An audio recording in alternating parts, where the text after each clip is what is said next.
This is POE section 1.2.2, Introduction to Electricity, part 1.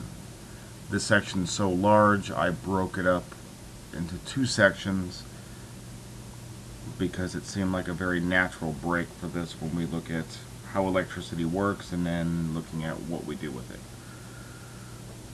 So electricity, of course, is the movement of electrons, which is the invisible force that provides light, heat, sound, motion. Electrons moving produce all waves. So if we look at elements, which are the simplest forms of matter, they have all the properties of that element. We can actually find out a lot about how electrons help us. So the components of an atom, we have the nucleus, which is the very middle of the atom that contains both protons and neutrons. Protons are positively charged atomic particles that have we look at them as having a plus sign. Neutrons are uncharged. They have no sign. The atomic number is determined by the number of protons that are in an atom, and it identifies the element. Nothing else about the element is unique enough to identify it besides the number of protons. In this case, they ask how many protons are in this element. Fairly easy to see if we're looking at protons as red. There's 1, 2, 3, 4. Electrons are negatively charged particles that are in electron orbits. When we look at 3 dimensions, they go all the way around the actual nucleus, front and back, left to right, all different directions. When we look at the 2-dimensional version, we look at rings that surround the nucleus. Valence electrons are the electrons that are in the outermost ring. The outermost ring can only ever have, at most, 8 electrons. So if we actually look at the electron orbits, the electrons fill the orbits closest to the nucleus first. The first orbit will have 2, the second will have 8, the third will have 18, fourth 32, fifth 50, sixth 72, and regardless of which outer ring I'm looking at, the outer ring of any atom can only have 8 electrons in it. So if we look at copper,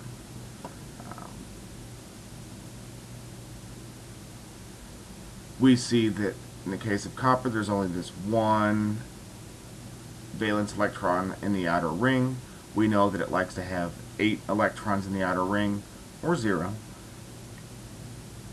In this case, we know that there's only 1 in that outer ring. They identify it there for you. We want to know if it's a conductor or an insulator, kind of a guess match at this point as to whether or not it is or not. So we'll just keep on moving through. It says it's a conductor. It is a conductor because I have 7 spots in this ring around in this valence orbit that will allow more electrons to pass through. So I can have 7 electrons pass through at once, and you'll see that in a moment. Looking at sulfur, we want to know if it's a conductor or if it's an insulator. Looking at sulfur, we know there's 1, 2, 3, 4, 5, 6 electrons in the outer ring, so there's only space for 2 electrons to go through at any one point in time. My guess is that it's going to be more of an insulator. However, I wouldn't use sulfur to insulate anything. It tends to burn up and smell pretty bad pretty quickly. So if we look at electrons, electron flow through one thing or another, through one atom or another in the outer ring. One orbit can knock the electron out of another orbit. Looks a little something like this, very simplified of course. But when an atom loses an electron, it of course is seeking another electron to fill that place. Really wants to be at some sort of an equilibrium. So looking at the electron flow, here's a fun little animation. If we put this on a scale times 10 or 12, we can actually see that thousands of electrons will flow through and do this at one point in time. It's not just one, but that's how electricity flows. So you see that the atom jumped from the electron jumped from one atom to the next and just continued moving through and just knocking out the previous or the other electrons as it was moving through. So some properties of conductors. They have electrons that flow easily between atoms, so they go from one atom to the next. Insulators do not. It's very difficult to flow from one to the next because there's not a lot of space and that atom's not really seeking out more electrons. For conductors, 1 to 3 valence electrons that are in the outer orbit. For insulators, it's going to be 5 to 8. For the different atoms or the different elements that have only 4 valence electrons in the outer orbit, those tend to be more of your semiconductors, like silicon, which is what computer circuit boards and a lot of other types of things are made out of. Examples of conductors are going to be silver, copper, gold, and aluminum. Some examples of insulators are mica, glass, quartz, rubber, plastic, other items along that line.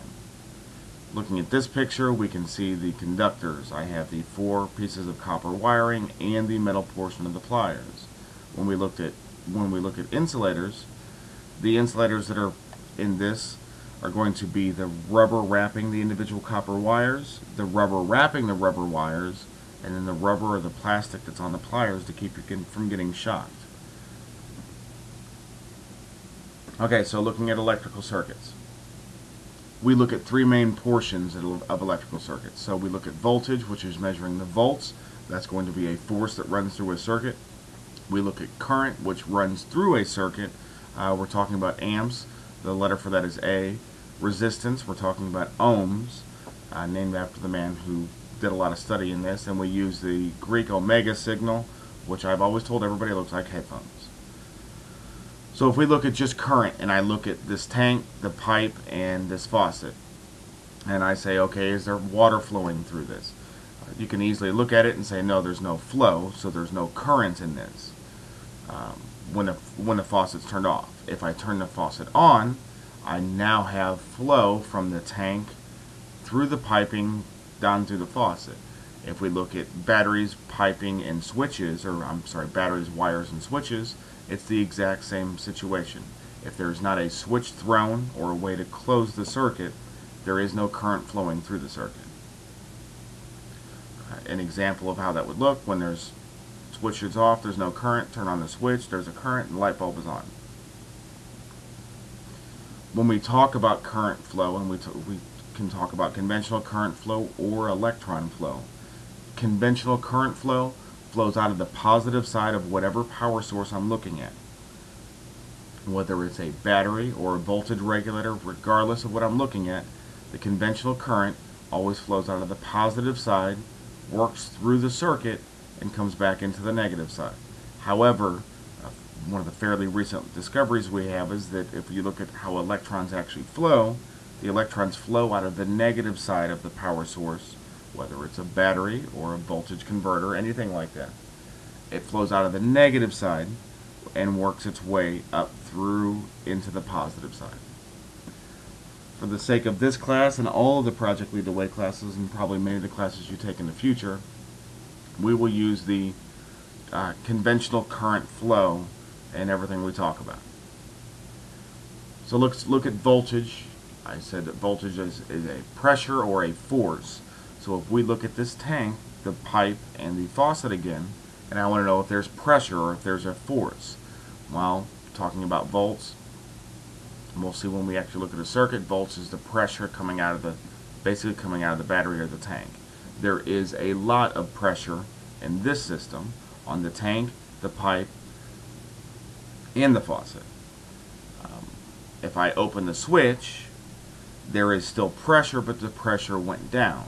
If I think of the switch as my resistance, I decreased my resistance, increased my current through the system, and decreased my voltage. Same situation as before, turn on the switch, got voltage or pressure flowing through, current went up, pressure went down, but I've got the light bulb working. Looking at resistance, if I look at this system with the faucet on, there isn't a whole lot of resistance in this system. However, if we threw a rock into it and it plugged up the pipe, here at the switch I have resistance. So if my resistance goes up, my current goes down, and my voltage or my pressure goes up as well. Looking at the resistance in a circuit, we have a resistor and a light bulb. I have a resistor in the line, and I would actually say there's more resistance in the switch than there is in other parts of the wiring. Okay, we did this in class, but I'll go ahead and go over this again. So to measure voltage in any system, we have to set the multimeter to the proper range. We're looking at VDC or V, and then on our multimeters it has a line and 2 dots below it. If you have issues with that, we can take care of that in class. So once I set it to the right range, you measure voltage across a component. So we leave the component where it is, and I measure one side and the other side. Red always goes to positive, black to negative. I do the same thing here. One of the issues that we had in class that a number of people had asked about, well, why is it coming out of the positive side of the battery and going into the positive side of the switch in this case? And then it comes out of the negative side of the switch and goes into the positive side of the resistor. It's the nature of circuits. Power comes into the positive side of different components, but it has to come out of the positive side of the battery. As I said, we measure across each of the components. Positive side where the power comes in, negative side where the power comes out, and we do that on each and every component. Looking at multimeters, it's a multimeter. It measures multiple different things. It will measure volts, amps, and ohms, and some multimeters nowadays measure heat using an infrared sensor, as well as a whole host of other items. To measure current, I have to put it to the proper ADC range, and we won't measure current very much, if at all, in this class. I put it in the right range as far as what type of current I want to read, as well as what level in my SI notation. But to do current, I actually have to break the flow of the system and let the electricity flow through the multimeter. And you can see how that works there. To measure resistance, we measure resistance very similar to the way we measure voltage, and we're looking at it, measuring across a component.